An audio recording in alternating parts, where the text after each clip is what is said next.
Bharat England జట్ల మధ్య 5 test మ్యాచ్ల సిరీస్ గత జూన్ 20న ప్రారంభమై కొనసాగుతోంది. టెస్ట్ జట్టు నుంచి రిటైర్ అయిన విరాట్ కోహ్లీ, రోహిత్ శర్మ, రవిచంద్రన్ అశ్విన్ విశ్రాంతి తీసుకుంటుండగా శుభ్మన్ గిల్ కెప్టెన్సీలో భారత జట్టు ఈ సిరీస్లో బరిలోకి దిగింది.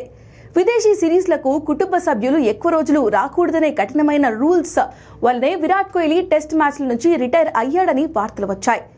అంతేకాకుండా భారత టెస్ట్ జట్టును పూర్తిగా యువ ఆటగాళ్లతో నిర్మించే ప్రయత్నంలో గౌతమ్ గంభీర్ పాల్గొన్నారు. దీనివల్ల ఆయన కల్పించిన ఒత్తిడి వల్లే విరాట్ కోహ్లీ, రోహిత్ శర్మ తప్పుకున్నారని కూడా చెప్తున్నారు. దీనివల్లే విరాట్ కోహ్లీ టెస్ట్ సిరీస్ నుంచి విశ్రాంతి తీసుకున్నారని ఊహాగానాలు వినిపించాయి. ప్రస్తుతం విరాట్ కోహ్లీ తన విశ్రాంతి సమయాన్ని కుటుంబంతో కలిసి ఇంగ్లాండ్లో గడుపుతున్నారు. అయితే ఐపీఎల్ టోర్నీ ముగిసిన వెంటనే ఇంగ్లాండ్కు వచ్చిన విరాట్ కోహ్లీ లండన్లోని తన ఇంట్లో ఉన్నారు.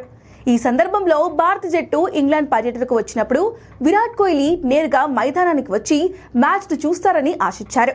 ముఖ్యంగా లండన్లో జరిగిన 3వ టెస్ట్ మ్యాచ్ను విరాట్ కోహ్లీ మైదానానికి వచ్చి చూడడమే కాకుండా భారత జట్టు ఆటగాళ్లకు కొన్ని సలహాలు కూడా ఇస్తారని ఆశించారు.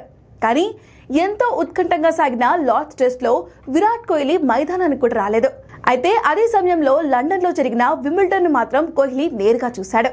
దీన్ని ప్రస్తావిస్తూ అభిమానులు టెన్నిస్ మ్యాచ్ కు వెళ్లిన విరాట్ కోహ్లీ ఎందుకు క్రికెట్ వైపు తిరగలేదని ప్రశ్నిస్తున్నారు.